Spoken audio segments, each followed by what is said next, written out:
Hello friend, मैं JP Rathore और स्वागत करते हैं आपके इस चैनल में सिग्मा टेक्निकल मैथ्स में। दोस्तों, आज हम स्टार्ट करने वाले हैं height and distance application of integration class 10th का एनसीईआरटी से। तो दोस्तों, इससे पहले वाले वीडियो हमने सिर्फ रॉ मटेरियल के बारे में बताया था कि एंगल ऑफ एलिवेशन क्या होता है, एंगल ऑफ डिप्रेशन क्या होता है और अल्टरनेट इंटीरियर क्या होता है, ठीक है ना। इस तरह से एक्सटीरियर एंगल क्या होता है और करस्पॉन्डिंग एंगल क्या होता है। तो आज हम स्टार्ट कर रहे हैं इसमें से क्वेश्चन। तो देखिए, फर्स्ट स्टार्ट क्वेश्चन करते हैं। तो फर्स्ट क्वेश्चन क्या कह रहा है? A circus artist is climbing a 20 metre long rope. एक सर्कस में जो आर्टिस्ट है, जो खिलाड़ी है, जो कलाकार है, वो चढ़ रहा है। किस पर? रस्सी पर चढ़ रहा है। Which is tightly stretched and tied from the top of a vertical pole to the ground. वो एक रस्सी पर चढ़ रहा है जो पोल के टॉप से बंधी हुई है और टाइटली बंधी हुई है, उस रस्सी पर चढ़ रहा है। Find the height of the pole if the angle made by the rope with the ground level is 30 degree. तो देखिए, डायग्राम किस तरह से बनाना है कि क्वेश्चन में क्या दे रखा है कि एक रस्सी है और रस्सी किससे बंधी हुई है? ऊपर पोल से बंधी हुई है। उस रस्सी पर व्यक्ति चढ़ रहा है। तो किस तरह से आप बनाएंगे? देखिए, यहाँ पर इस तरह से एक हमने क्या बना दिया, पोल बना दिया भाई, और ये पोल बन गया, ये आपका ए बी हो गया। तो यहां से ये रस्सी है, ठीक है ना, ये आपकी टाइटली जो रस्सी है ये टाइट बनी हुई है, ठीक है ना। और इस रस्सी पर ये व्यक्ति क्या है? चढ़ रहा है, इधर चढ़ रहा है। और ये एंगल ऑफ एलिवेशन कितने डिग्री का बन रहा है? 30 डिग्री का बन रहा है। रस्सी की जो लंबाई है, लेंथ है, वो कितनी है हमारी? 20 मीटर। कितनी मीटर है? 20 मीटर है। तो आपको इस पोल की हाइट बतानी है।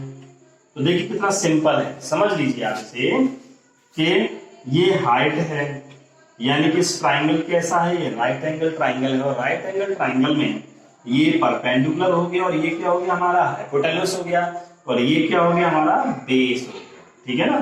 तो आप मुझे बताइए कि परपेंडिकुलर फाइंड करना है और हाइपोटेन्यूस गिवन है। तो परपेंडिकुलर अपॉन हाइपोटेन्यूस किसका फॉर्मूला होगा? देखिए, जो गिवन है उसे लेते हैं और जो फाइंड करना है उसको लेते हैं। तो फाइंड हमें ये करना है, तो परपेंडिकुलर अपॉन हाइपोटेन्यूस होता है साइन थीटा, ठीक है ना। तो डायरेक्टली हम लोग यहां चलेंगे। Sine theta is equal to perpendicular upon कितना? हाइपोटेन्यूस। परपेंडिकुलर एच है, हाइपोटेन्यूस हमारा 20 है। थीटा कितना दे रखा है? 30 डिग्री। तो sine 30 degree is equal to H upon कितना हो गया? ये 20, ठीक है ना। और जब ये हो गया तो साइन 30 डिग्री की वैल्यू कितनी होगी? 1/2। तो यहां से लिख लेंगे 1/2 is equal to H upon 20, और 2 से 20 कट गया 10 टाइम्स, 10 का क्रॉस मल्टीपल, तो एच इज इक्वल टू आ गया 10 मीटर। तो ये हमारा एच क्या था? हाइट ऑफ द पोल। यहां पर हम लिख सकते हैं कि भाई हमने लेट किया हुआ है। क्या किया हुआ है? लेट हाइट, हाइट ऑफ पोल क्या लेट किया हमने? एच मीटर लेट किया, ठीक है ना। तो यहां से आ गया समझ में आपके। तो मेन चीज है बस डायग्राम देखना है, और डायग्राम आ गया तो आपका क्वेश्चन, ठीक है ना। चलिए नेक्स्ट क्वेश्चन करते हैं हम लोग।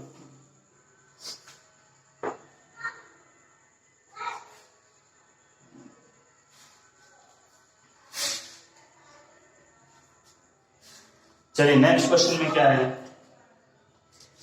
नेक्स्ट क्वेश्चन है कि a tree breaks due to storm and the broken part bends so that the top of the tree touches the ground making an angle 30 degree with it।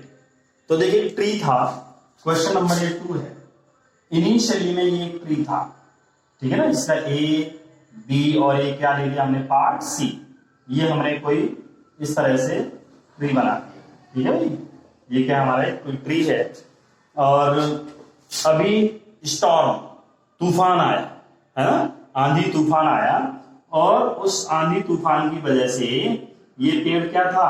टूट गया बीच में से। जो बी पॉइंट है ना, इस बी पॉइंट से टूट गया, और इसका जो टॉप था, ये जो टॉप है ना, ये वाला टॉप कहां आ गया? जमीन पे आ गया। और जमीन पे आ गया तो ये वाला एंगल हमें बन रहा है। अब ये वाला एंगल कितना बन रहा है भाई देख लेते हैं, 30 डिग्री। कितना बना रहा है ये? 30 डिग्री। अगर हम ये मान के चलें कि टोटल जो लेंथ है वो ऐसे बटी हुई है, एक्स नीचे है वाई ऊपर है, ठीक है ना, इस तरह से इसकी हाइट है, ठीक है। तो यहां से हम लेट कर रहे हैं कि let height of tree total X plus Y. तो x तो आपका ये वाला पार्ट हो जाएगा, ये टूट करके नीचे आ गया, ये y हो जाएगा, ठीक है ना। और ये कितने दूरी पर टच कर रहा है? 8 मीटर पर। जब ये पार्ट गिरा तो कितना ग्राउंड में कितना रेंज ले रहा है? 8 मीटर। अब आपको इस ट्री की जो है टोटल हाइट बतानी है, तो समझ लीजिए ध्यान से, ये हमें गिवन है और ये दोनों फाइंड करना है, ठीक है ना। तो ये क्या है हमारा? परपेंडिकुलर है, ये क्या हमारा? बेस। परपेंडिकुलर फाइंड करना है, बेस हमें गिवन है, तो परपेंडिकुलर अपॉन बेस किसका फॉर्मूला होता है? परपेंडिकुलर अपॉन बेस होता है आपका tan थीटा। किसका होता है? tan theta perpendicular upon base, ठीक है ना। तो tan 30 degree is equal to x upon कितना? 8 हो गया। और tan 30 डिग्री की वैल्यू कितनी हमारे पास? 1/√3। तो x अपॉन 8 क्रॉस मल्टीपल करेंगे, 8/√3 आ जाएगा। 8 1 जा 8, ठीक है ना। अच्छा, अभी हमें x तो हमारा आ गया, लेकिन अभी हमें क्या चाहिए? y। और y क्या भाई? y है हाइपोटेनस और बेस हमें दे रखा है। तो हाइपोटेनस अपॉन बेस किसका होता है? हाइपोटेनस अपॉन बेस होता है sec theta. sec theta is equal to hypotenuse upon base. तो sec 30 degree is equal to hypotenuse y है, बेस आपका 8 है। तो यहां से हम देखेंगे sec 30 की वैल्यू कितनी होगी? sec 30 की वैल्यू होगी 2/√3। तो 2/√3 और ये y/8, इसका ऐसा मल्टीपल करोगे क्रॉस, तो y इज इक्वल टू आ जाएगा 8 दूने 16, 16/√3। तो ये हमारा कितना आ गया? y की वैल्यू आ गई। अब टोटल हाइट कितनी है ट्री की? x प्लस y है। टोटल लेंथ कह सकते हैं, तो टोटल लेंथ ऑफ ट्री कितना है? x plus y। तो x कितना है? x हमारा आ गया 8/√3 और y आ गया 16/√3। तो दोनों को सॉल्व करेंगे तो डिनोमिनेटर सेम है, 16 और 8 कितना हो गया? 24।